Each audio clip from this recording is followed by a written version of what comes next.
Very good. Hello, I am James, or Substack on the internet, and I'm here to present about what you can build with a log. So the slides for this are online. There's a link. So logs sound like a very. This is very loud. Sorry. So logs. Okay, I'll try this anyways. This sounds very weird for me. Okay, so I am Substack from the internet. Logs are a very interesting data structure that sounds super boring, but a really nice property of logs is that they're append-only. Oh God, can we turn the sound down? This is very difficult. Sorry. What? I don't know what's happening. Oh, yeah. If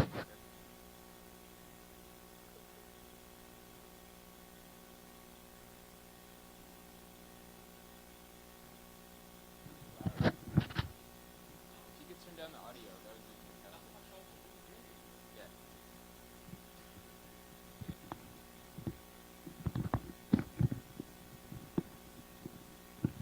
Okay. Is that any better? Yeah, it's really. I feel like I don't want to talk that loud because it's going to be really loud on stage. How's that? It sounds the same.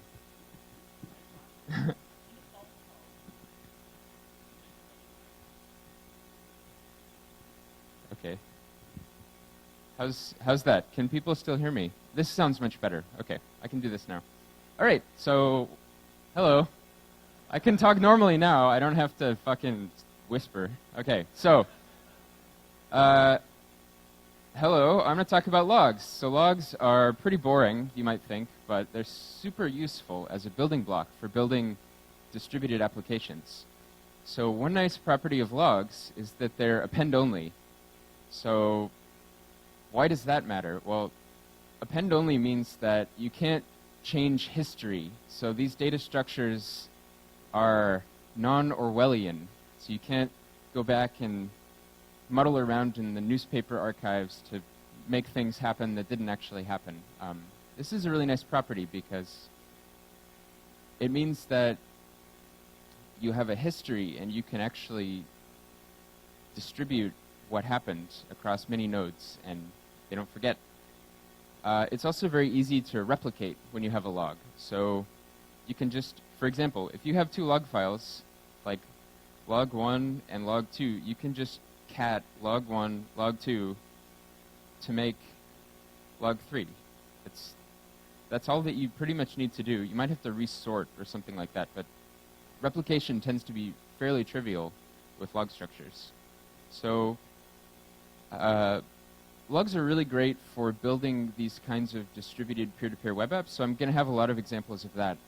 Some nice things about a lot of these peer-to-peer techniques, like I'll be using a lot of BitTorrent libraries, and one really nice property is that people make all of this noise about web scale and whatever, but that's really silly because if you have to spin up a bunch of servers yourself, that's costing a lot of money, a lot of resources. There's a much better model. If you just get other people to run those servers for you on their computers, then you get inverse scaling. So the more popular a piece of data is, the easier and the cheaper it is to get it out to everyone who wants it. So like popular files on BitTorrent are very, very fast and very well seeded. It's also, these techniques are really good for building offline applications because they don't presume that there's any inherent source of truth. on the network, so you can get applications from a variety of sources. So here are some things that I hate about the web. So this is a quote I heard from Brewster Kahle. Gave a talk. He's the founder of Internet Archive. He gave a talk at CCC Camp recently, and this is great. Like, web pages last on average 100 days before they're removed or they change to be something else, and that's not great. It means that whatever snapshot we have of the web right now might not be around. Like, it's always going to be a different web. But using some techniques, we can get away from that. So remember GeoCities, and I think Flickr's probably going to be on the chopping block here pretty soon, probably, because Yahoo does that kind of stuff. Like GitHub, Twitter, all of this stuff will shut down. It will close. It will be gone forever. So what can we do in the meantime so that we have good alternative models for systems that will last 20, 30, maybe 50 years on the web? Because that centralization that makes web apps really convenient also makes them really unstable. Things will just disappear whenever they feel like it. So here's some goals that we can do with log structures. These sort of loosely inform all of the demos. Logs, we can use them to make it really easy to archive an application. So I've got some experiments that aren't in this talk of building web apps out of logs that you replicate over BitTorrent or just a web server. You can also fork the data structures really easily, and I'll go more into that. And what's fun, too, is that when you use cryptographic keys for identity, then someone's identity can just be generated on their computer. They don't have to talk to any other computer to sign messages and have a web presence. You don't have to build OAuth or whatever. You just generate an elliptic curve key. It's very easy, very fast. So what do you need to build a log? You need a small mutable pointer. 20 bytes will do. That's the size of a SHA-1 hash. And an immutable blob storage engine is very convenient as well. So you might think of logs as like this, but these are kind of garbage logs because they're indexed by a timestamp. And if you want to do replication across multiple computers, timestamps aren't very good because 2 clocks probably aren't the same. They're going to be different in different locations. So a much better approach is to build this kind of a log, a content-addressed log. So if you've used Git, in Git, the key of a message is a hash. So if I do git log, we see that this commit has a hash. This is the cryptographic hash of the content, and each of these messages points at the previous hash inside of the data itself. So the hash is contained in the hash is contained in the hash. This is it's a Merkle DAG structure. Where'd my presentation go? Oh, there it is. Never mind. Right. So how that might look if we do this manually is you have a message. Maybe the starting message doesn't have ancestor, so it could be null, and you have a message like hello. Then the second message you do, you point at inside of the message the hash of the previous message. So here inline we're pointing to the message. This means that if we were to change this document, this hash wouldn't point to this document anymore. You can't change history because changing history means changing the hashes, and that's just impossible. So mathematics can save us from this Orwellian dystopia that we otherwise have on the internet. So with Merkle DAG, which is what this data structure is, you also get forking. So you can imagine if instead of pointing at a single hash, you point at multiple hashes, that's like a merge. And multiple documents can point at the same hash, and that's like a fork. So you can build data structures, you can build big trees and big graphs with this basic approach. And it's robust because you can detect failures easily. You can also get the nodes from any other computer on the system because if you know the hash, you can trivially verify the content. So if you didn't get the right content from up here, you immediately know that they're not cooperating, and you can ignore them and find someone else. That makes offline replication really easy as well, because if you're on a local network, you can get nodes locally. Like if you're in Brazil, you can fetch documents from other people in Brazil, and you don't have to go outside of the continent necessarily. So you can also do signing. That's straightforward. Anyways, demo time. So let's make some code here. So let's see. Whoops. I have an example directory. Okay, so the first module that I think is really handy is called leveldb. So I do this a lot. Leveldb is just a very simple database. It's a key value store database, but it has just enough primitives to build any other kind of database, just about.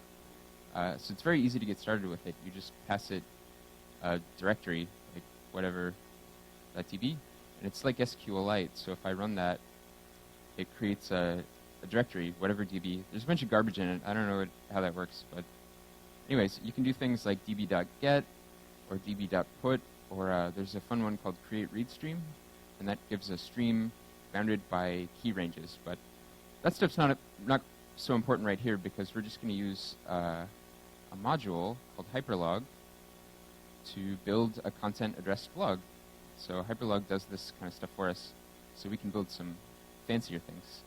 So the nice thing about leveldb is that because everything is just in memory, you could build software where all that you need to do is tell someone to npm install your package, and you'll have everything you need set up. You don't have to tell them to configure some Mongo database or whatever. It's really nice in that respect. So hyperlog has a method called append. That's how we can add content. So if we read standard in with concat stream, so we'll take process standard in pipe concat, and that'll give us a chunk. If you're interested about this API, streams, there's lots of good resources. Like there's a great node school that I wrote if you want to play with that stuff. So now we can just append this body, and that takes a callback if we even care, but we probably don't. Anyway, so if I run this program now and echo beep boop into it, then it should print nothing, which is great. That means it succeeded. If it had printed something, that would have been bad. So great. But this doesn't really do much. So why don't we now read out what's in our log? So you can do that with create read stream, and I'll just cheat and do a little ondata thing. There we go. So now if I run the program, instead of reading out, we see that, okay, here's the key. That's a hash of the content. And here's our buffer, which contains the message beep boop if we looked at it. What's fun, though, is if we add another message now. So if we do whatever node log.js, and we read out the messages again, like so, we see that now there are two documents. So change 1 and change 2. And it's not exposed, but internally, the second message points, oh, there it is, actually. This second message points at the hash of the first message. And so what's really cool, though, about hyperlog is that replication is very easy. So if we want to serve up this over like a HTTP server, or here I'll just do a TCP server, we can replicate this data set very easily. So I'll just do net, and net.create server, like so, and listen on 4000. So you can just call log.replicate, and log.replicate returns a duplex stream, so it's readable and writable on both sides. And all that we need to do is plug that into another log replicate, and then we'll have the same data in both places. So if we stream.pipe, log.replicate.pipe stream, this is, you know you're dealing with a duplex stream when you see a.pipe b.pipe a. So that's what we have here. And if I run this program now, it should listen on port 4000. So if I run that, it's just hanging out. I guess I still have that debugging in there, so we don't really need that anymore. So now it's just hanging out on port 4000. And now we can make replications. So I'll call this one clone.js, and we'll just clone this into a different database. So instead of whatever.db, we will use clone.db. And instead of net.createServer, we can just net.connect, which returns a stream. And then we pipe that stream into log.replicate and connect to port 4000. Wow. So net.connect 4000, right? So if we run that program, it just succeeds by printing nothing, which is great. And now we can go into this program, and instead of cloning, we can just print out what's in our log. So we do log.createRead stream.onData console log, just to show that we cloned the data successfully. And we did. There it is. Great. So what's nice is this will work across any stream, across the network, across whatever kind of WebSockets maybe. Actually, let's do that. So the nice thing about leveldb as well is leveldb was originally built for Chrome, for Google Chrome, to implement IndexedDB, which is a terrible, terrible API. I'm glad that there's a W3C booth back there to hear this. But what's really nice is that people realized that and just took IndexedDB backward to the leveldb API again. So if you want to do that in the browser, here I'll just copy clone.js to browser.js. You can use this great module called level browserify. So all you need to do is swap level for required level browserify, like that. And once you do that, that works. This stuff all works. So if we want to do replication in the browser, like either between browsers, we could do that over WebRTC, or just between a browser and a server, we could do that with WebSockets. So we'll just do that with WebSockets really fast. So I can use the WebSocket stream module and just wsock ws localhost 4000.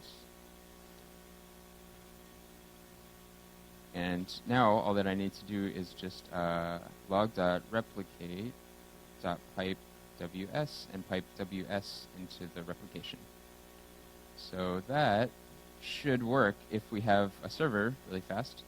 So that's our clone code. I'll just kick off a browserify instance and make a public directory really fast. Script src bundle.js/script.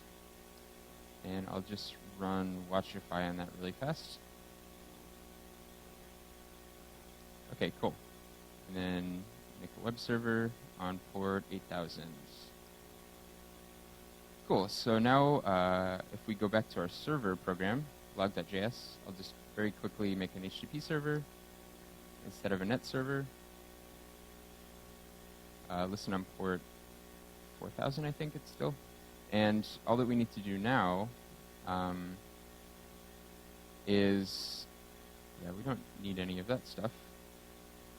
So if we now load a WebSocket over that connection, so WebSocket stream, wsock.create server, and then pass in the server instance, your HTTP server, and then you get this callback that gives you a stream. So if we plumb our stream into log.replicate.pipe stream, duplex stream pattern, just again and again.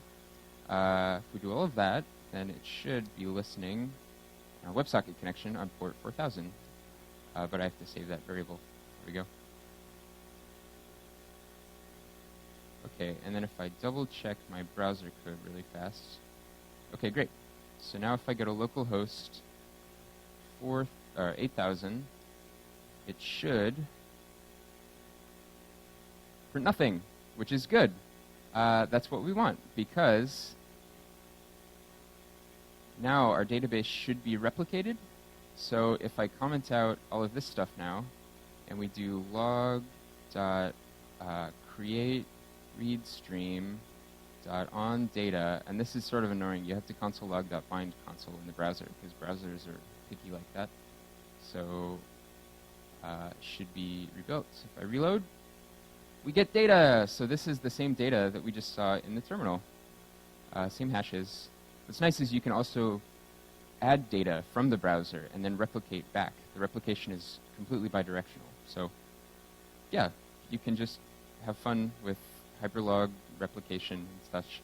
Another fun piece that is really important, let me see what the time is like. Okay, another fun piece that's really important for building these sorts of distributed applications based on logs is having immutable blob storage. So immutable, you can't change it because it's hash-based. So this is a really good module that I love to use all the time called Content Addressable Blob Store.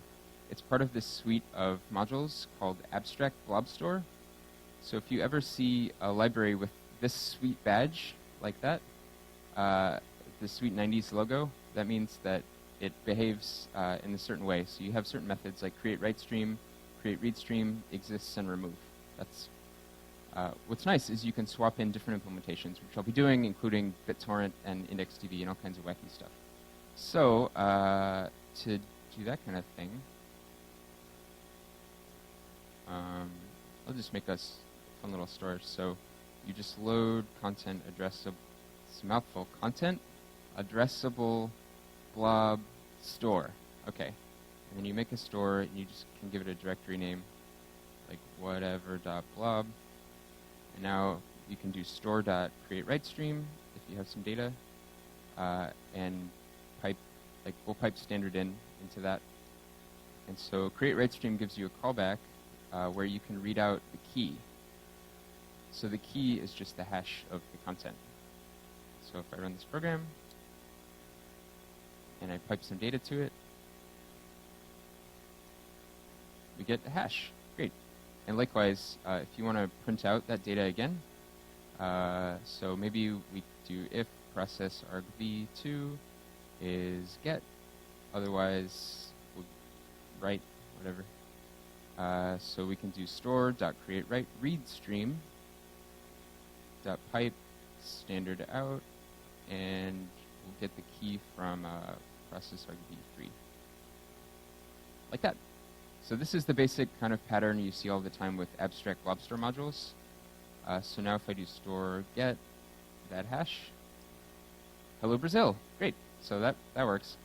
A fun thing you can do with this approach is just swap out create content addressable blob store with torrent blob store. And now the key, instead of being a hash, will be an info hash or a magnet link, and you can feed that into any torrent client. So here I have the same program, but for BitTorrent, and I'm running a local tracker so that this demo will work on this crappy Wi-Fi, which I'm not even connected to. Okay, so let me kill that stuff really fast. Yes. Okay, great. So now if I run this, we'll say hello there over BitTorrent and pipe that into Node.js put. I get a magnet link. So I can just, so here's a command line torrent client. If I just feed that magnet link into this torrent client, it connects to peers, 100% complete. So I've just downloaded this file over BitTorrent. So that's all that it takes to do this kind of stuff. But what's crazier is that exact same technique works in the browser as well, using this package called WebTorrent. So WebTorrent is BitTorrent, pure JavaScript BitTorrent implementation over WebRTC instead of over UDP and TCP. So you can do all of the same tricks. I'll be mostly working in Node for the rest of this talk, but you do all of these same tricks in the browser. It's just maybe a little bit harder sometimes. Okay, so yeah. So remember how I said that we need to be thinking about how we can build a more permanent, more decentralized web, because Yahoo's probably going to shut down Flickr here eventually. So let's build Flickr. Sure. So I've got a little sequence for that. There we go. So right, let's use logs and replication to build a distributed Flickr backed to BitTorrent. That'll fit on a couple of slides. Sure. So the first thing we can do is just load leveldb, just like we're showing, just with a data directory. Load a piper log, and we'll use a JSON encoding to store stuff, and then we can make a little HTTP server. The only reason why we need an HTTP server for this demo is because we want to just keep a process running locally, but an HTTP server isn't strictly required. So the next thing we can do is just store data locally with content addressable blob store, and if we get a put or a post, we can pipe the request into our blob store, and then we'll get the w.key property that we can store in our hyperlog. So we can append that key into hyperlog and just print out the result. So if we have this basic program, then yeah, there's some more pieces too, like maybe we'll want a blob URL or whatever. But this is basically Flickr with a WebSocket replication layer. So here's pretty much the whole thing in the normal version. If we want to extend this to support BitTorrent, that's quite simple. So we do our content addressable blob store like before, but now we can load another blob store, torrent blob store, and just set up some trackers and run our server like normal. But now instead of just writing into our normal blob store, we can also write into the torrent blob store and set a magnet link in our replication feed. So if we do all of this, here's the server that we're running. So here, this is, all right, makes zero data. So this runs on port 5000. Cool. So now if we want to talk to this database, it's running on port 5000, so I can curl a file into it. So here if I media, hang on, os media vector patasaur.png. So we can upload an image to our Flickr that's BitTorrent backed and crazy, localhost 5000. There we go. We get a hash. We also get a magnet link. So with that magnet link, we can use a torrent client to download our file again. We can do whatever we want. We could also look at this file on localhost 5000 /blob/the hash. And maybe it's blob. Oh, there we go. So dinosaur. If we download this over the magnet link, we'll also get the same file. But what's cool is we can replicate the entire database now in just a few lines of code. So let's do that. So we can just create a WebSocket connection. And the nice thing is if we use WebSockets for this, it'll work in Node and the browser. So we can just set up a hyperlog. So require hyperlog, set up a DB or whatever. So I've already done this, so I don't have to type it again. So here's all that it takes to replicate this whole data set, all of the metadata at least. So if I do this, now it'll populate data/replica.db. So if I run replicate, it succeeds by printing nothing, which is the rule of silence. It's a virtue in Unix. So now we can list out all of the documents in that database. So this one prints out from the replica DB. So if I run the list, we see the hash and the magnet link. And we could also make that replication download all of the pieces. So that's pretty much all that you need to use to build a distributed peer-to-peer image hosting service. I mean, probably more polished than this one if you want to actually make one for real. But that's the basic idea. So what else can we do with a log? This is a really cool extension to BitTorrent. It's called BEP44. It's a BitTorrent extension protocol. And what it lets you do is, inside of BitTorrent, you can store a small 1 kilobyte payload of mutable content. Normally in BitTorrent, it's content addressed. So the key is the info hash. So it's the hash of the content that you upload. This is so that you can't upload a file and then change it and then send people malware or whatever. So, but with this extension, under the hash of an elliptic curve key, an ed 25519 key, you can store a payload. And all that it takes to build a log structure, which is very useful, we can use that to rebuild the internet, basically, is a small mutable pointer. So 1 kilobyte is more than enough to store a hash. We'd need like 20 bytes. So let's put a log on BitTorrent. That'll be fun. So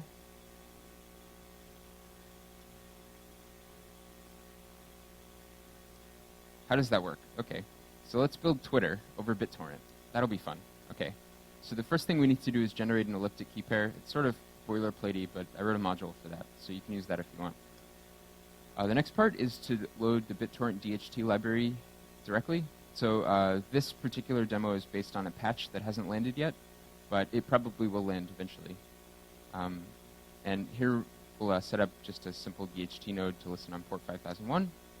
And now we can keep some state around. So we're going to need to know what the previous hash was for our content when we upload documents to the DHT.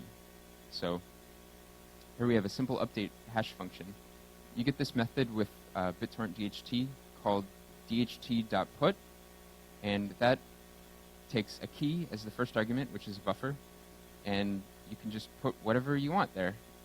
And then the address of that will be the hash of the public key, which should be the kp.id. So if we run this program, there's some more HTTP stuff in there. So it's like put and post like the previous demo, and we can just have an upload system. So here's the part that will upload data. So this is where we can upload our messages, our posts. So you can say, wow, cool, lol, whatever. That's where this goes. So you do dht.put with the value you want to upload, and you get the hash back, which is just the hash of the content and a sequence number. So this is pretty much all that you need for this Twitter app. So yeah, here's the real server code. So if I run this, so now I've got, so the first thing that it does is it prints the hash of our ID. So I've now got a little demo script here. I've got this get script that will now query the DHT. So this would be happening probably on some other node across the internet. So if I run get.js with that hash, I get back null, which is good, because that means that we don't have any more documents. So to populate this little program, I just have a simple curl script here that will post data. So echo it worked to post.sh. It prints out the hash of the content. So now if I query my key again, I see the hash of that content. So this is a pointer to the head of our feed. So if we do a get on that key, now we get, it worked, a message. And the first line is the hash of the previous key. So there's no previous key right now, so we get null. But if I upload another few messages, like, wow, cool, and yay, whatever, then we should have a few more messages.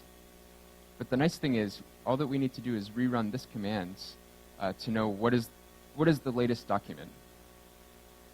Because once we know the latest document, we can get the latest hash.